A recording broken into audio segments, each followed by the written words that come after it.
সুপ্রিয় দর্শক, road two democracy গণতন্ত্রের পথে আপনাদের সকলকে স্বাগত জানাই। আজ মহান মে দিবস। 1886 সালে শিকাগোর হে মার্কেটের সামনে যে গুলিবর্ষণ হয়েছিল আন্দোলনরত শ্রমিকদের উপর, সেই ঘটনাকে স্মরণ করে সারা পৃথিবীতে আজকে পালিত হয় এই দিবসটি এবং শ্রমিকদের ঐক্যের প্রতীক হয়ে আছে এই দিন।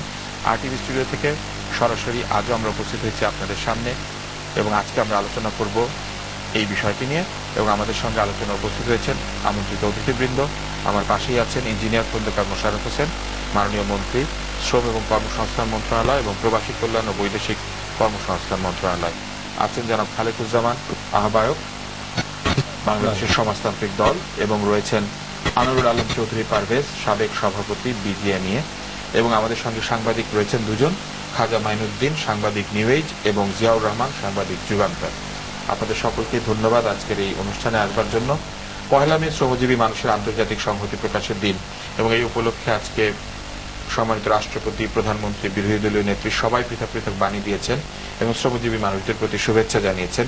বিভিন্ন সংগঠন আজকে বিভিন্ন কর্মসূচি পালন করেছে। এই দিনে সরকার যে আহ্বানটি জানিয়েছেন সেটি হচ্ছে যে শ্রমিক মালিক ঐক্য গড়ি, দিন বদলের চেষ্টা করি। বাংলাদেশের যে আর্থসামাজিক বাস্তবতা, তাতে এই শ্রমিক মালিক ঐক্য সাধন করা কতটা সম্ভব বা কতটা বাস্তব? পয়লা মে আমরা বাংলাদেশে রাষ্ট্রীয়ভাবে উদযাপন করি এবং আমরা প্রত্যেকবারই একটা করে স্লোগান সেট করি। এখন একটা আগে একটা ফিলোসফি ছিল যে দেয়ার পার্টি, সরকার একটা পার্টি, শ্রমিক একটা পার্টি, মালিক একটা পার্টি। এখন আমরা যদি এটাকে বলি যে আমরা পার্টনার, কারণ আসলে যদি আপনারা গভীরভাবে চিন্তা করেন, এই তিনটা তো পার্টনার।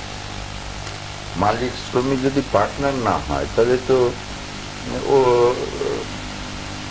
প্রোগ্রেস করা খুব অসুবিধা হয়ে যায়। একজন আর একজনের যদি প্রতিপক্ষ হয় তাহলে সবসময় একটা বার্গেনিং টেন্ডেন্সি থেকে যায়।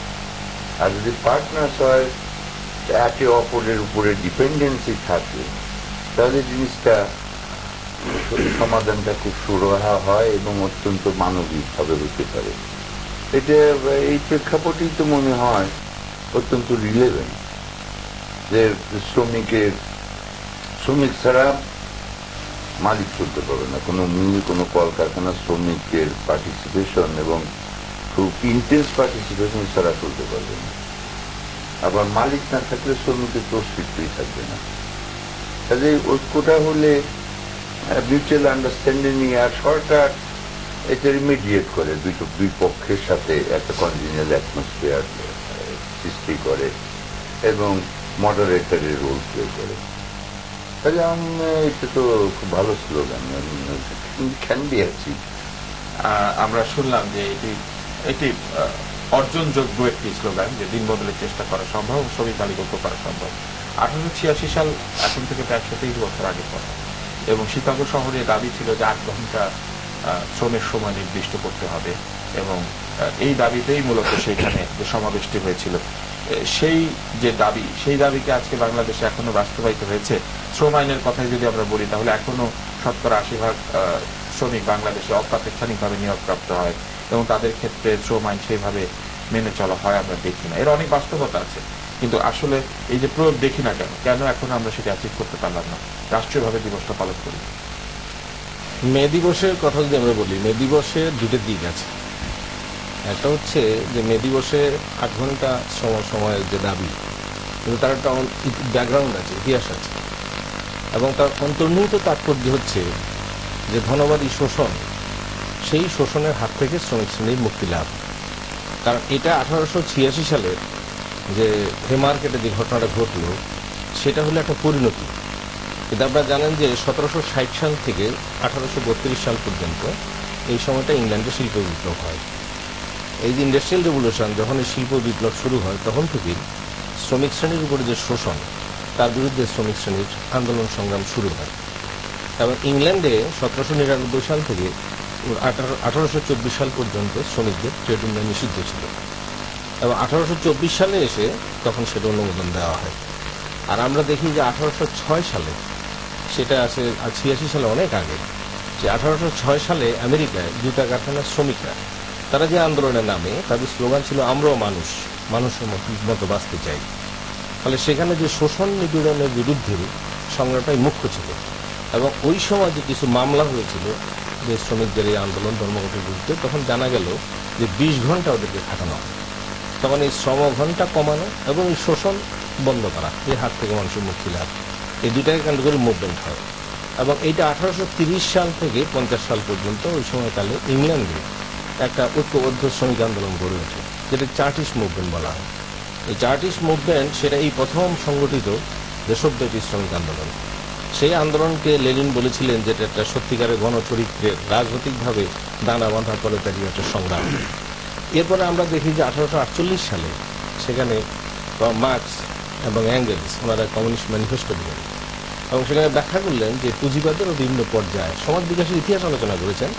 যে মানুষের সমাজ ধরেন 13,000 13,500 বছরের 6,500 বছর আদিম গোষ্ঠী, তারপর 4,500 বছর দাস সমাজ, 2,500 বছর দাস সমাজ, তারপর পুঁজিবাদ এসছে। কিন্তু পুঁজিবাদ এসে সেটা একটা লেজেফেয়ারের সময় ছিল, কিন্তু সেটা একচেটিয়া রূপ ধারণ করেছে। সেগুলো এখানে আলোচনার সুযোগ নেই, কিন্তু সেটা বলছেন যে এখন এই পুঁজিবাদী ব্যবস্থা থাকলে শ্রমিকদের উপর নিপীড়ন বাড়তেই থাকবে, শোষণ বাড়তে থাকবে, সেগুলি ব্যাখ্যা করে বলেছে।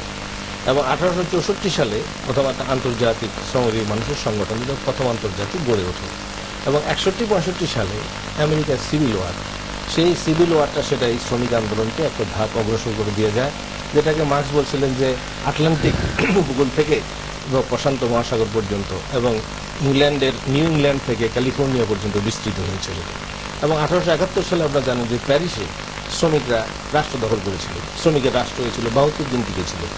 এবং এই ঘটনাগুলি পরম্পরায় সেই প্রায় 100 বছর ধরে শ্রমিকদের এই পুঁজিবাদী শোষণের হাত থেকে মুক্তি এবং তাদের উপর যে 20 ঘন্টা 18 ঘন্টা যে সময় চাপিয়ে দেওয়া হয়েছে, এর বিরুদ্ধে সে আন্দোলন। ফলে এখানে দুইটা তাৎপর্য আছে। একটা হলো যে পুঁজিবাদী শোষণ থেকে মুক্তি যে আকাঙ্ক্ষা, যেটা নিয়ে এই মে দিবসটা হয়েছিল, সেই আকাঙ্ক্ষা বাস্তবায়ন করা আজকে দেশে দেশে যেখানে পুঁজিবাদী ব্যবস্থা যারা চালু রেখেছেন তারা সেই আকাঙ্ক্ষা কীভাবে বাস্তবায়িত করবে।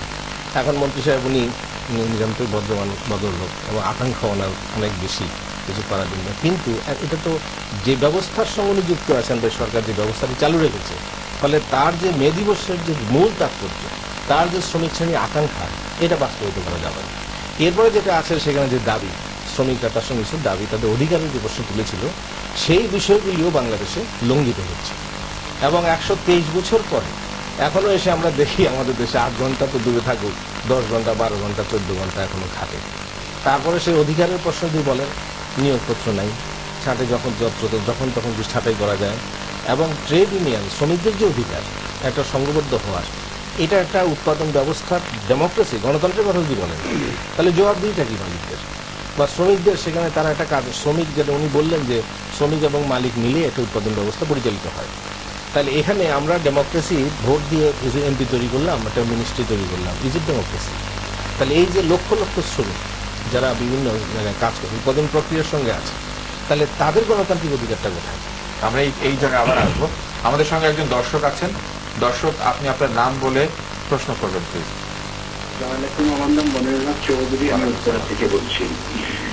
আমার প্রশ্নটা গার্মেন্টস অ্যাসোসিয়েশনের সাবেক প্রেসিডেন্ট এবং গার্মেন্টসের উদ্যোক্তা জনাব আনোয়ার পারভেজ সাহেবের কাছে। আমার বক্তব্য হলো যে সরকার কিছুদিন আগে বিশ্ব মন্দার কারণে